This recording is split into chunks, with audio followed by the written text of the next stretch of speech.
أعوذ بالله من الشيطان الرجيم. بسم الله الرحمن الرحيم. لا إله إلا الله حمدا وثناء وشكرا لله رب العالمين، والصلاة والسلام على خاتم الأنبياء وإمام المرسلين سيدنا ومولانا محمد صلوات الله وسلامه عليه وعلى سائر الأنبياء والمرسلين ومن دعا بدعوته وتبع سنته إلى يوم الدين.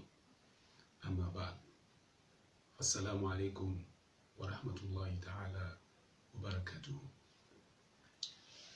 أيها المشاهدون الكرام والمستمعون الأعزاء، مرحبا بكم إلى هذه الحلقة وإلى برنامجكم مستشفى القلوب. مرحبا بكم، بارك الله فيكم وجزاكم الله عنا كل خير. Akí gbogbo ẹ̀yin èèyàn wa káàbọ̀ sí orí ètò yìí. Àlejò wa tuntun àwọn náà lẹ́wọ̀n lẹ́gbẹ̀ẹ́ mi yìí. Akí gbogbo yín o, Ọlọ́run kó bá san yín lẹ́san rẹ̀, kó bá dúpẹ́ fún yín. Orí ètò yín ètò wa Mustashfa al-Qulub at hospital, ilé ìwòsàn ọkàn. Ètò wa lénìí á gbé láti ibi kíkí àwọn bàbá wa gẹ́gẹ́ bá ti máa ṣe. Bàbá wa Sheikh Daud Al-Falla, Ọlọ́run mọ́sá jẹ́ àrímọ̀ pẹ́. Bàbá wa Dr. Murtada Busairi, Ọlọ́run jẹ́ àrímọ̀ pẹ́. Bàbá wa Sheikh Ahmed Tijani Arikewulo, Ọlọ́run jẹ́ kí àrímọ̀ pẹ́ o. Látara àwọn bàbá mẹ́tẹ̀ẹ̀ta yìí, gbogbo àwọn bàbá wa Mudirul Markaz Sheikh Habibullah Adam Abdullahi Ilori, Ọlọ́run mọ́sá jẹ́ àrí bàbá wa, Ọlọ́run jẹ́ ara wọn náà pẹ́. Ní ìgbà tí a ti kí gbogbo àwọn bàbá, a sì tún fi eléyìí a fi kíkí ìbánikẹ́dùn àti ìbánidárò a fi ránṣẹ́ sí fámílì àwọn bàbá wa, àwọn sheikh wa Hamid Zubair, bàbá dáadáa tí wọ́n ṣe létò Ọlọ́run ọba lọ, Ọlọ́run sábà wà bùkún kẹ́ wọn, àti gbogbo àwọn tí wọ́n lọ bá láwọn àfáà ńláńlá, àwọn àfáà jàǹkànjàǹkàn tí wọ́n gbìyànjú nínú ẹ̀sìn, Ọlọ́run bá wa kẹ́ wọn. A kí gbogbo ẹbí wọn o, a sì kí àfáà wa, a fi àfáà wa Yusuf Al-Bayani, a fi wọn kí gbogbo ohun tó jáde lára bàbá náà, lọ́mọ ọkùnrin àti lọ́mọ obìnrin, àti gbogbo ọmọ kéwú àti jàmá àti olólùfẹ́. Ọlọ́run kí ó máa ṣàánú gbogbo wa ní àpapọ̀. A kí gbogbo àlùmọ̀ Islam, a sì kí gbogbo àwa tó já sí pé nígbà tí ìṣẹ̀lẹ̀ yìí ṣẹlẹ̀, bàbá wa Mudirul Markaz a tún kí wọn ní ẹ̀ẹ̀kan sí pé wọ́n kò rọ́jú o, a kó àsẹ̀yìndé bàbá náà àti gbogbo àwọn tí ó ti lọ. Ọlọ́run kó bá wa kẹ́ wọn, kó ṣàánú àwa tá a ṣẹ́kù náà, kó fún wa lẹ́mìí gígùn àti àlàáfíà ara, àti gbogbo àwọn bàbá. Àwọn àlejò wa lénìí, àwọn lẹ́wọ̀n lẹ́gbẹ̀ẹ́ mi yìí, ìtàsí fẹ́ mẹ́nubà lénìí ẹ mọ̀ gbọ́. Ṣùgbọ́n síwájú, àwọn àlejò wa tẹ́wọ́ lẹ́gbẹ̀ẹ́ mi yìí, àwọn náà ni àwọn Al-Ustaz Habibullah Zubair Al-Arifi. Wọ́n gba ìjáza wọn ní ìlú Tonja ní madrasa Al-Imam Al-Nafi' lit-Ta'lim Al-Atiq. Wọ́n ṣe mástà wọn lọ́wọ́ báyìí ní ìlú Rabati ń bí, ní muassasa Darul Hadith Al-Hasaniyya. Ọlọ́run kí ó máa ṣà fún wa ní àṣeyọrí. Ẹgbọ́n wọn sálámà sí gbogbo ilé. Bismillah. Assalamu alaikum wa rahmatullahi ta'ala wa barakatuhu. Wa alaikum assalam wa rahmatullahi ta'ala wa barakatuhu. In tí a fẹ́ gbéyẹ̀wò lénìí, tí a fẹ́ yànnà náà, òun náà ni nǹkan gbòógì tó ṣe pàtàkì nínú ẹ̀sìn Islam. Ṣùgbọ́n lónìí ọ̀pọ̀lọpọ̀ mọ iyì rẹ̀ mọ́, àmọ́ pàtàkì ẹ̀ mọ́. Ọwọ́ tá a fi mú nísìn kìí sọwọ́ tó yẹ, kìí sọwọ́ tí Islam fẹ́ ká fi mú, kìí sì sí bá Ànábì wa Muhammad sallallahu alaihi wasallam mo ti kọ́ wa lẹ́kọ̀ọ́. Ní tí ó máa jẹ́ àkọlé ìdánilẹ́kọ̀ọ́ wa lénìí, òun náà ni maqasidu salam fi Islam. Kíkí tá a máa kíra wa ní Islam, kí ni Islam torí ẹ̀ gbé kalẹ̀, kí làwọn àtúmọ̀ tí ń bẹ fún, kí ni àǹfààní tí ń bẹ fẹ́ni tí ń sá, kí sì làǹfààní tí ń bẹ fún ẹni tí ń dáhùn. nítorí pé assalamu yìí tahiyyatul muslimina rabbaniya al-mubaraka, kíkí tó lálùbáríkà púpọ̀ ni allati tahmilu fi thanayaha mafatiha as-sa'ada, tahiyyatun qiwamuha as-salam wa rahmatu wal baraka, wa mafrudun ala al-muslim an yad'uwa biha fi salatihi wa 'inda liqa'ihi bi ikhwanihi. idhan hiya 'unsurun hayyun la takhlu minhu masiratul hayati al-yawmiyya. látara báyìí bàbá wa maqasidu salam fil islam, ẹ dákun àkọ́kọ́ náà àkọlé yìí ẹ bá wa yànnà náà káwọn ará lílè mọ̀ pàtàkì ẹ̀. bismillah. أعوذ بالله من الشيطان الرجيم بسم الله الرحمن الرحيم بسم الله وكفى والصلاة والسلام على نبي المصطفى وعلى آله وصحبه أهل الوفاء. àkọ́kọ́ náà a kí àwọn bàbá wa olóòtú ètò náà kún mọ́sá ìjẹ́ kí a rí yín pẹ́, a sì kí gbogbo àwọn tí wọ́n ti ṣètò ṣáájú títí wa náà kí Ọlọ́run kún mọ́sá ìfi kó jẹ́ kí Islam àti àwa mùsùlùmí ká láǹfààní sí fúnra wa pẹ́. Àmín. ibi tí màá fẹ́ gbà wọlé òun ni ọ̀rọ̀ ọ̀jọ̀gbọ́n kan tó ní atazamana banuhu fi shabibatihi fasarra umu ataynahu ala haram.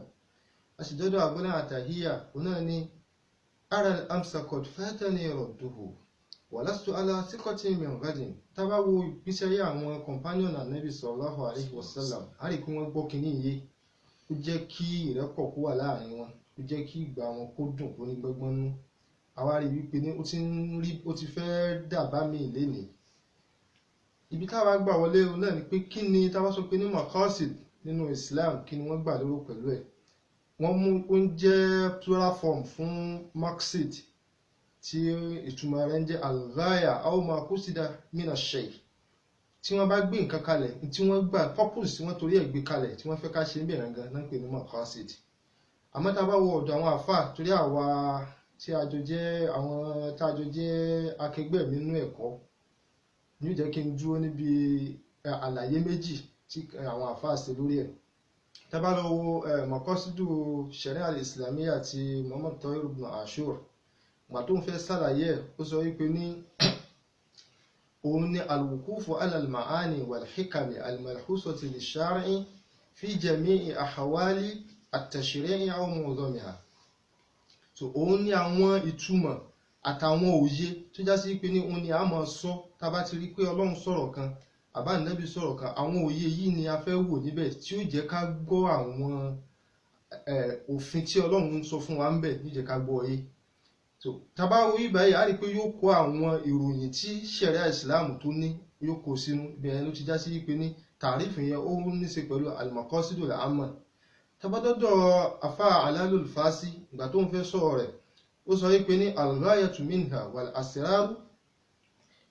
allati wada'a ash-shar'u 'inda kulli hukmin min ahkamiha. wípé ó ní òun ní òréré tó yá sí pé ní òun ní Ọlọ́run ń tafà sí. tàbá rí báyìí pé ní Quran láti rí àyà, tàbí òréré tí Ànábì ń tafà sí tó báyìí pé ní ọ̀rọ̀ Ànábì ni a ti rí, àti àwọn ẹ̀kọ́ tó pamọ́ níbẹ̀ tó já sí pé ní Ànábì fẹ́ ká lò, lọ́lọ́run fẹ́ ká lò níbi ọ̀rọ̀ yẹn, níbi gbogbo hukumu tó bá gbé kalẹ̀. so àwa rí pé tàrífù méjèèjì yìí àwọn àfáà ti ṣàlàyé ẹ̀, àmọ́ torí àwa akẹ́kọ̀ọ́ àwa kó jọ sínú ọ̀rọ̀ orin. àní ilmul maqasidil ma'ani wal hikam tulhasu lish-shari' fima qad hakam wa annahu al-ghayatu wal asraru wada'ahu ash-shari'u wal mukhtar. ìyẹn ń jẹ́ ìpè ní tàbá sọ ìpè ní maqasid, àmọ́ kó lè yé wa ká fi àpẹẹrẹ kan àbí méjì ká fi lélẹ̀. Ọlọ́run rán àwọn òjíṣẹ́ wá bá wa látòrí Ànábì wa Adam títí ń bọ̀ títí tí dórí Ànábì Musa, Ànábì Isa tó dórí Ànábì wa Muhammad sallallahu alaihi wasallam. kí ni pọ́pù sọ́run torí rẹ̀ rán wọn? a rí pé Ọlọ́run ti jẹ́ kó yé wa náà Al-Qur'an, a'udhu billahi minash shaitanir rajim. ó ní rusulan mubashirina wa munzirina li'alla yakuna lin-nasi 'ala Allahi hujjatun ba'da rusul.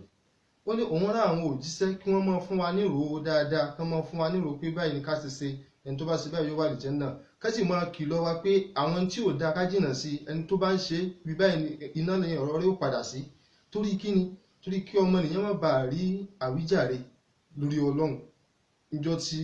ọ̀rọ̀ ẹni tó ọ̀rẹ́ ó já síná kọ́nà kó sọ gbogbo wa ń bẹ̀ níjọ́ tí bá ń wọná lọ ní jẹ́ kó já sí pé ní àwọn màláíkà tí wọ́n wà nínú ọ̀nà àbáwọná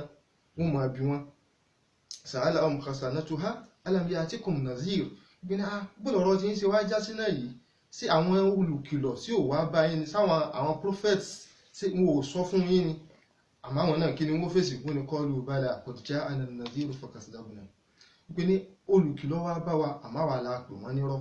so ń já sí pé ní kí n tó náà nítorí ẹ̀ràn wọn òun nìyẹn tábà wo ìrun gbàtọ́ náà wọ́n mọ̀ sọ fún wa inna as-salata tanha 'anil fahsha'i wal munkar ó ní ká kírun àmọ́ torí kí ló ṣe ní ká kí ṣé ó kàn jẹ́ exercise lásán ni àbí pé tábà àánàró àárùkù àforíkanrìn pẹ̀lú àwọn tasbihatu tó wà ń bẹ̀ torí ìyẹn nìkan kọ́ àmọ́ torí pé tábà ti ń kírun tanha 'anil fahsha' yóò máa kọ̀ fún wa níbi àwọn ọ̀rọ̀ àlùfàǹsá àní ṣe tẹ̀m̀bẹ̀lẹ̀kún mọ́ ẹni tí máa ń parọ́ kò ní parọ́ mọ́ gbogbo àwọn ọ̀wà yìí ìrun ni ó gbọ́dọ̀ kọ́ fún wa ẹni tí bá wá kírun tá a bá ti rí kó fi gbogbo àwọn ọ̀wà yìí lẹ̀ àáfàá ní ìrun rẹ̀ ò tí ì pé ní ṣókí èyí ni àlàyé lórí maqasid. ẹ ṣeun gan Ọlọ́run kí ó bá dúpẹ́ fún yín a rí i pé tí a bá wò àwọn àlàyé lérí maqasid yìí àlàyé tó gùn púpọ̀ ni àmọ́ níwọ̀nba ṣókí ó dájú pé àwa tí à ń gbọ́ wa àti gbogbo àwa tá ń wò wá àti ṣe àǹfààní a sì ti rí kókó dìmú nínú tá à ń pè ní maqasid nígbà tí a ti wá mọ tí ń jẹ́ maqasid báyìí asàlámù fúnra rẹ̀ gbólóhùn yìí bàbá tara sàlámù yìí a wà wọlé síbi káfí aleikum káfí kún ìpè asàlámù aleikum mafhumu wo ní bẹ fún sàlámù fúnra rẹ̀ tàbá wá jẹun pọ̀ mọ́ ìgbà tó di kíkí pé asàlámù aleikum máàna wo ní bẹ fún asàlámù aleikum yìí gan kí àwa tá a ti mọ̀ tẹ́lẹ̀ ká lè tún mọ̀ pàtàkì ẹ̀ sí. ní ṣókí ó ní pé ní ọlọ́run ọba àríkíọ́lá ó fún wa ní àwa umma muhammadiya wípé ní tá a bá fẹ́ kíra wa kó kàn má jẹ́ kíkí lásán kó jẹ́ kíkí tó já sí pé ní tí a bá ti gbọ́ lẹ́nu ẹnìkejì wa ọkàn wa ó balẹ̀ wípé ní alágbèjá yìí fẹ́ràn mi tán yányán torí kíkí yẹn ni téèyàn ò bá fẹ́ràn èèyàn ò lè kí bẹ́ẹ̀ ẹni tí ò bá fẹ́ràn èèyàn kò lè kí èèyàn bẹ́ẹ̀ yálà mùsùlùmí sí mùsùlùmí ni àbí mùsùlùmí sí non-muslim àmọ́ gbólóhùn yìí gẹ́gẹ́ bẹ́ẹ̀ péjẹ lárúbáwá ni níjẹ́ ká gbàgbé wọlé àwọn àlọ́wọ́ inú dictionary èdè àwọn lárúbáwá ká dúró lórí mújámọ̀ mọ̀kọ́ yéṣu lọ́gà àti ìmáàmù Qaswini ó sọ fún ó jẹ́ kó yé wa wípé ní tá bá ti rí sin lam àti mim wípé ní ohun tí ìtumọ̀ tí ó ní nínú yóò ní as-sihhatu wal-afiyya àlàáfíà tó gbogbo ibi tí ó bá wù kí wọ́n máa mú lọ tá bá lọ wo as-salamatu lápèjúwe òun ni kí èèyàn kí ó lálàáfíà kúrò níbi gbogbo ìnira tó bá lè máa mú èèyàn nú ara salamatul badan kí ó wà fún èèyàn kí èèyàn má ní kí ó má sí sickness kankan lára rẹ̀ tá ń pè ní salama so àwọn onímọ̀ àwọn wáyé kó yé wáyé pé ní ọlọ́run fúnra rẹ̀ ní jẹ́ assalam tá bá wo inú àwọn asmaul husna á rí pé ní assalamu bẹ́ẹ̀ torí ẹ̀ ọlọ́run fi ń sọ fún wa ní Qur'an wallahu yad'u ila daris salam pé ní ọlọ́run ń pè wá lọ síbi daris salam àwọn òpé kí ni daris salam àti mọ̀pọ́lọ̀ ní assalam kí wá ní dáàrù rẹ̀ náà ní aljanna nítorí wọ́n fẹ́ kí gbogbo akákàngùn sí nìyẹn torí kí ni tẹ́yà bá ti wọ́n ní aljanna kò ní sí wàhálà mọ́ tẹ́yà bá ti wọ́n ní aljanna pípé ní ikú alfana kò sí ń bẹ̀ mọ́ gbogbo torí ọ̀rọ̀ fi pè ní daris salam ibẹ̀ láti wá yọ islam ó fi já sí pé ní mánà tí islam fẹ́ fún wa ní al-inqiyad kíyàn juwọ́jú sẹ́lẹ̀ fọ́lọ́run kó já sí pé ní ká ní as-salamatu minal ibadi wal imtina ká má takun tọ́lọ́run fẹ́ ká má takun tá nàbí fẹ́ láfi nínú hadith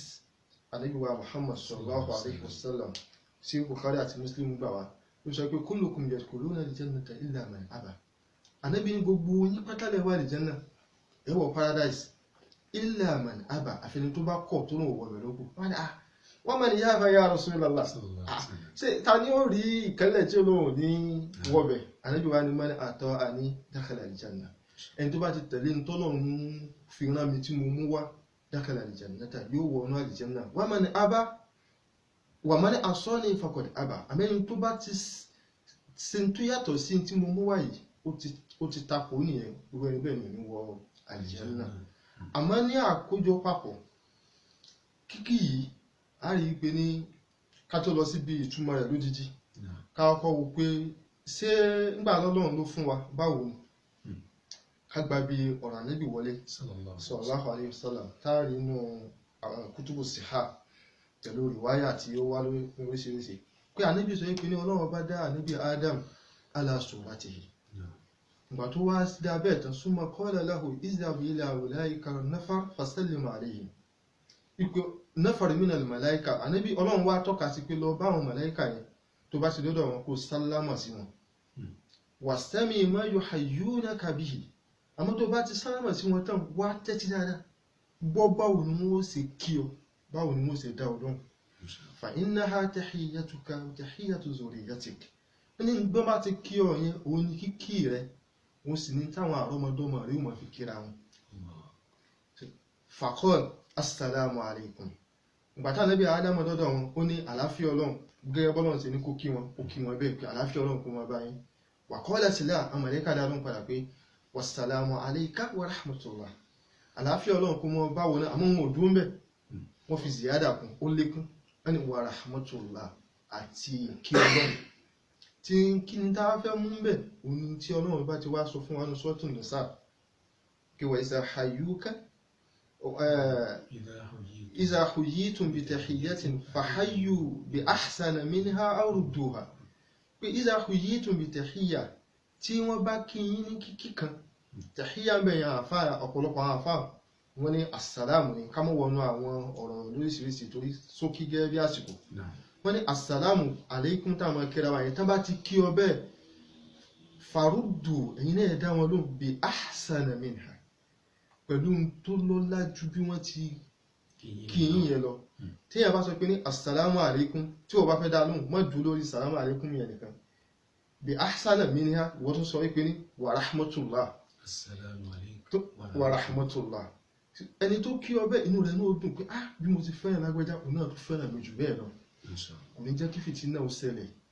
ọlọ́run tó wá sọ wípé ní aw rudduha tàbí kó já sí pé ní tíyàn bá ṣẹ̀ wá yahun tẹ́yẹnyẹ́ tí ò lè jẹ́ kó lékún kó jẹ́ tó wà assalamu alaikum kó ní dáadọ́ wípé ní wa alaikumu assalam kó má jọ kó dín kó jẹ́ kó pé so oúnjẹ ní bí a ti rí assalamu yẹn tí ó ṣe wá àmọ́ ní ìtumọ̀ yẹn yóò padà síbi bá a ti sọ wípé ní èdè tá a fún nínú èdè Lárúbáwá ẹ̀rí pé ọ̀nà méjìlá pé a nínú kó já sí pé ní wọ́n yọ látara sàlámà tásọ pé ní yóò ní àsíhàtù wà láàáfíà nù tàbí kó já sí pé ní àsàlámù yóò máa jẹ́ orúkọ Ọlọ́run tábà ti wá sọ ìtumọ̀ méjì yẹn náà nínú ìtumọ̀ rẹ̀ ni pé ẹni tá a sọ fún yín pé ní assalamu alaikum a sọ fún yín pé ní Allahu rakibun alaikum wípé Ọlọ́run yóò máa sọ yín ìsọ Ọlọ́run yóò máa bá yín so ìyẹn ni yóò fà tó já sí pé ẹni tó náà bá ti gbọ́ tó gbọ́ téèyàn kí n bẹ́ẹ̀ yóò jura lẹ́lẹ̀ tẹ́yẹ́yẹ́ yóò gbà wípé ní ẹni yìí ó fẹ́ràn òun gẹ́jú bóun gan ṣe fẹ́ràn òun lọ yóò fọkàn tán tán tẹ́yẹ́yẹ́ ìtumọ̀ àkọ́kọ́ nù so ẹni tọ́lọ̀ bá ti wá ń sọ kí gbogbo wa náà kábíra wa sódà kéèyàn máa sọ̀rọ̀ rẹ̀ lẹ́yìn ẹni tọ́lọ̀ ń sọ táwọn pé àbú Ọlọ́run bẹ lórí lágbẹ́já sódà ká máa náwó aburú sí ẹni tá a ti mọ̀ pé àbú Ọlọ́run bẹ lára lágbẹ́já gbogbo àwọn ìran tí ò dá yẹn náà yóò káà náà mọ̀ Ọlọ́run ti sọ fún wa pé ká jìnà sí ẹlẹ́ẹ̀kejì òní yí pé tá a bá ti sọ fún yẹn yí pé ní assalamu alaikum ìtumọ̀ rẹ̀ ní yí pé bayni wa baynakum ahadu salamati wa zimmatun najati gbígbà tí èèyàn wà under oath wípé ní a ti ní àdéhùn wípé ní látọ̀dọ̀ mi sí ọ nǹkan kan ò ní bòde látọ̀dọ̀ mi sí ọ tó kọjá nǹkan àlàáfíà mi ní jàǹbá rẹ mi ní sọ tí ò dá nípa rẹ mi ní saburú rẹ gbogbo ẹ̀ láti kó sínú assalamu alaikum torí ẹ̀ ni a fi rí ọ̀rọ̀ kan tágbà lọ́dọ̀ Ibn Uyayna ó ń béèrè wípé atadri ma salam gbóná tá kàn bára wa tá pàjẹ́ra wa tá kìra wa wípé salamu alaikum ìyá lágbẹ́já salamu alaikum afá lágbẹ́já tá kìra wa tá lọ sọ́ọ̀mọ́ túmọ̀ rẹ̀ ó ní taqulu anta minni aminu tó bá ti sọ bẹ́ẹ̀ fún yàn ó sọ fún wípé ní o ti ní fọkànbalẹ̀ lọ́dọ̀ mi aburú kankan ò lè wá lọ́dọ̀ mi sí ọ ìtumọ̀ rẹ̀ ní assalamu alaikum. Jazakumullahu khairan. Ọlọ́run kí ó bá wa dúpẹ́ fún yín kó bá san yín lẹ́san rẹ̀ abẹ́rẹ́ wípé ọ̀rọ̀ nípa assalamu alaikum bó ti fúyẹ́ lérí àwọn bí a ti máa sọ yìí àṣé ó tóbi jù bẹ́ẹ̀ lọ. Ọlọ́run kí ó mọ́ ṣàjẹ́ kí a tún mọ rírì ẹ̀ ká mọ pàtàkì ẹ̀ dáadáa. Abẹ́ẹ̀rí báyìí ọ̀rọ̀ àwọn àfáà òun ni wọ́n fi tó wa létí yìí. A sì rí pé salam ká kíra wa pé assalamu alaikum, kò sí tá a fi rìn lẹ́ńbẹ̀ ju wípé assalamu yìí ń kọ́ yóò yẹ ọmọ zaman wal makan ní gbogbo àyè tá a bá wà àti lásìkò tá a wà náà. Nígbà tá à ń kẹ́ni yẹn lọ́wọ́ à ń jẹ́ kó mọ̀ pé ibi tá a ti ń kí yẹn àtàsìkò tí a jọ pàdé nì kò ní sábúrú kankan tí ó jáde látọ̀dọ̀ wa sí i, kò sì ní sábúrú kankan táwa náà páyà pé yóò jáde látọwọ́ tiẹ̀ náà sí àwa náà. Alhamdulillah, Ọlọ́run kí ó san wá lẹ́san rẹ̀. A sì rí pé gbogbo eléyìí náà ń jẹ́ ìwòsàn fún ọkàn wípé ẹni tá a sálámà sí kò ní ní kíníkíní kan nínú ọkàn sí àwa náà. Jazakumullahu khairan. Nígbà tí ọ̀rọ̀ wa rí báyìí, kò sí tọ́lọ́run ó gbé sínú ẹ̀sìn tí ò ní ní ìdájọ́ sálámà sísá, ẹni tí ó sá àtẹni tó fẹ́ dáhùn, ẹ dákun kí ni ìdájọ́ ẹ̀? náà lọ́n jẹ́ kí a rí yín pẹ́. A rí pé àlàyé tí à ń ṣe bọ̀ látàárọ̀ tá a bá gbọ́ yé ká kíra pé assalamu alaikum yìí ó dà gẹ́gẹ́ bí flag ni, ó dà gẹ́gẹ́ bí nǹkan kan tó yá sí pé ní òun ni ó máa symbolize Islam. Tá a bá ti rí téèyàn ti kí ọkàn wa ó balẹ̀, gẹ́gẹ́ bí pé tá a bá wo gbogbo country náà sì ni wọ́n ní flag. So kí ni nǹkan mẹ́ta sì ni kí ni yẹn fẹ́ fún wa, ó máa jẹ́ symbol fún country tí ó ní, yóò sì já sí pé ní yóò tún mú orúkọ ìlú yẹn sínú. So yóò sì jẹ́ nǹkan tó yá sí pé wọ́n máa fi distinguish láàrin ìlú kan sí omi. Ìtumọ̀ sí pé tá a bá ti rí assalam àti mọ̀ yí pé ní ẹni yìí ń kọ́ mùsùlùmí ni. Ìyẹn yóò jẹ́ ká wo pé kí ni ìdájọ́ ẹ̀. Ọ̀nà méjì láwa àyàn nàná rẹ̀ sí. Kí mùsùlùmí sí mùsùlùmí kí wọ́n kíra wọn, tàbí kí mùsùlùmí kó kí ẹni tí ó ṣe mùsùlùmí, àbí kẹ́ni tí ó ṣe mùsùlùmí kó kí mùsùlùmí. So tó bá jẹ́ pé mùsùlùmí sí mùsùlùmí kò sọ̀rọ̀ púpọ̀ lórí ẹ̀, kọjá pé ní ọ̀dọ̀ àwọn jumhur khilafan lil hanafiya, àwọn sọ pé ní albadi'u bis salami sunnah. Àmọ́ rọ́dù rẹ̀ ń kọ́ ẹni wájìbù ni. So kéèyàn bẹ̀rẹ̀ kéèyàn kọ́kọ́ kíyàn bẹ́ẹ̀, wọ́n ní lọ́dọ̀ àwọn jumhur wọ́n sọ pé ní sunnah ni. Tó bá yá sí pé ní mu'ayyan sí mu'ayyan bí mo jẹ́ sunnatun ayni, tó bá yá sí pé jàmáà síra wọn bí mo jẹ́ sunnah kìfáyà. Àmọ́ ẹni tó bá ti kíyàn bẹ́ẹ̀ kí ló tó fi jẹ́ wájìbù, ó ní pé ní àyàtà kàlẹ́ kan nígbà tó wà ní fàháyú bí ahsana minha. So amúrù tó wá ń bẹ̀yẹ wà amúrù lil wujubi lọ́dọ̀ àwọn àfọ́ ní usul. So a sì rí nǹkan kan tó sọ̀rọ̀ fàrà kó níbi ìjọ́nà yẹn lọ síbi nadbu. Àmọ́ kí ni hikma tá a mú ń bẹ̀, ara àwọn nǹkan tí a padà máa sọ bí maqasidu salam yẹn gan yẹn, ó ní pé ní ẹni tó sálámà sí yẹn ó ti fìfẹ́ hàn. So káwá dákẹ́ ká má wá dá lóhùn, ọkàn rẹ̀ ó bàjẹ́, inú rẹ̀ ò ní dùn pé mo sì fẹ́ràn lágbèjá kó sì fẹ́ràn mi padà. Kásì ẹ̀kọ́ wọ́n gbé pé torí ẹ̀ ló já sí pé ká dẹ́ńtọ̀ lóhùn padà yẹn ojú ọ̀ràn yẹn. Tá bá wọ ọ̀dọ̀ àwọn ẹlẹ́kọ̀ọ́ Imam Ali ó ní bashashatul wajhi atiyatun thaniya, afúnyàn ní nǹkan, ẹni tá a fẹ́ fún yẹn àwa fi ẹ̀rín àtọ̀yàyà àfi fún inú rẹ̀ ó dùn, nígbà tá a fún ní nǹkan méjì ni àtúnpọ̀nlé lẹ́yìn pa àbùn ní nǹkan. Sùtú ẹ̀ ló fi já sí pé ká dáhùn sálámà yẹn ojú ọ̀ràn yẹn. Àmọ́ tó bá já sí pé ní mùsùlùmí sí non-muslim, ẹ rí pé a sọ lẹ́ẹ̀kan nù hadith pé ní ìgbà tọ́lọ́run ti dá ànábì Adam, ó ti sọ fún ànábì Adam pé ní tẹ̀híyàtù rẹ̀ àti tẹ̀híyà zùríyà rẹ̀ ní assalamu alaikum. So tí ń túmọ̀ sí pé níjọ́ tọ́lọ́run ti dá ànábì Adam ló ti jẹ́ kó yé wípé ibi tí mo fẹ́ dá ọ sí orí ilẹ̀ kan, àti tí ó padà wá di mujtama society, tí ó padà di nation, tí ó padà di universe, tó já sí pé ní nǹkan ọ̀kan tí mo fẹ́ kí ó borí níbẹ̀ làlàáfíà, peace and harmony. So níjọ́ tó ti sọ bẹ́ẹ̀ fún ní gbogbo òtúmọ̀ yẹn ti wọ́bẹ̀, ló fi já sí pé ní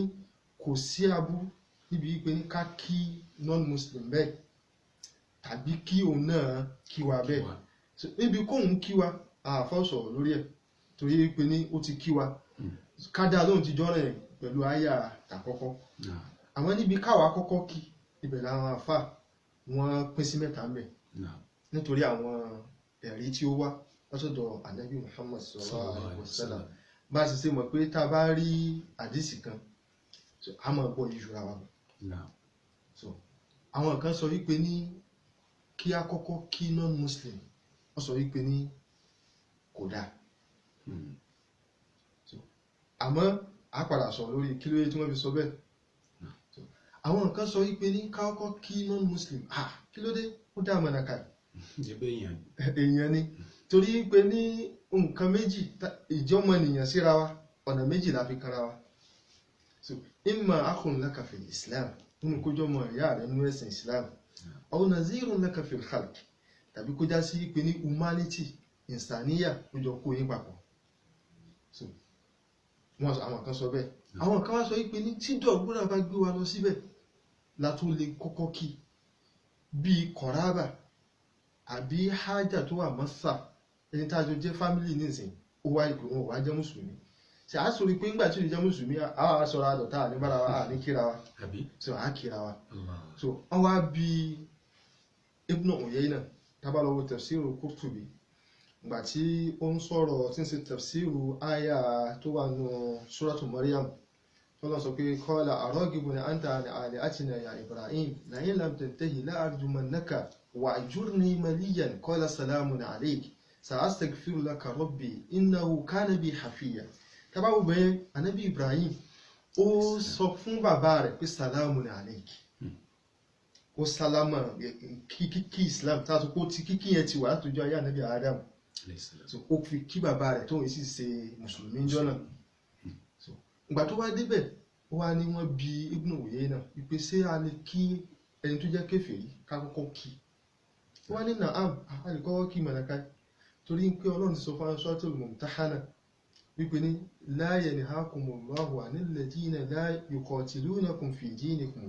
wa lam yukhrijunakum 'an dinikum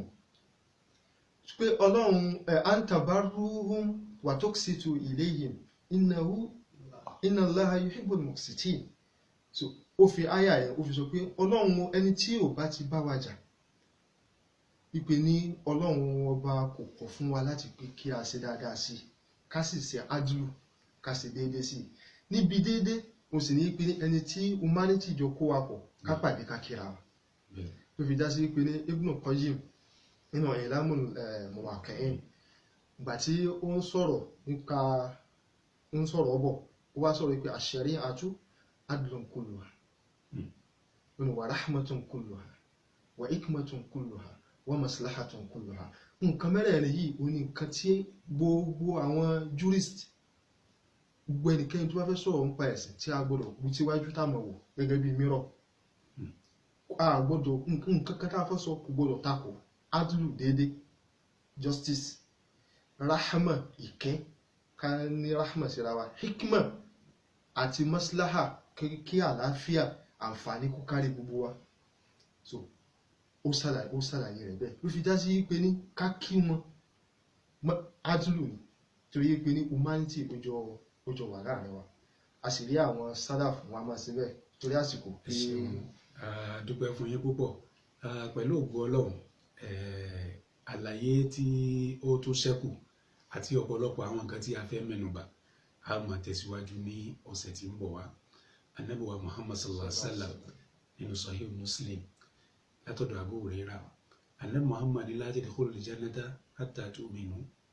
ẹ̀ lè wà lè jẹ́nà àfikẹ́ ní mánì o wala tu'minu hatta tahabu ẹ̀ sì lè ní mánì àfikẹ́ nífẹ̀ẹ́ ara yín ó wá ní awala adullukum ala shay'in idha fa'altumuhu tahabbtum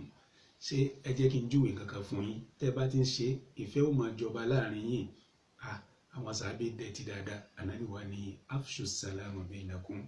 ẹ máa sálámà síra yín kéèyàn máa sálámà síyàn àti gbọ́ ìdájọ́ ẹ̀ súnà ni kéèyàn sì dá padà ọ̀ràn yẹn ní o ọlọ́mọ́sà jẹ́ kí àlàáfíà náà jọba ní ọkàn wa a ní ìparí atúnkìyín ní ẹ̀kan sí o àdúpẹ́ fún yín púpọ̀ àwọn majmu'a wa al-Qudwatul Hasana akínwó o àti bàbá wa al-Ustaz Adam ọlọ́mọ́sà járe wọn pẹ́ àwọn majmu'a wa náà ní Darus Shabab As-Su'ada Al-Alamiya akíwọn olùdásílẹ̀ àti alákòóso, akí gbogbo àwa tí àjọṣètò lẹ́ni, àwọn lọ́wọ́ bọ́tìnì àti àwa tá a darí ètò àti àlejò wa, ọlọ́mọsàjẹ́ àjọṣe pẹ́ o. Allahumma ya muqallibal qulub thabbit qulubana ala dinika. Wassalamu alaikum warahmatullahi ta'ala wabarakatuh. Wa alaikum assalam wa rahmatullahi ta'ala wa barakatuh.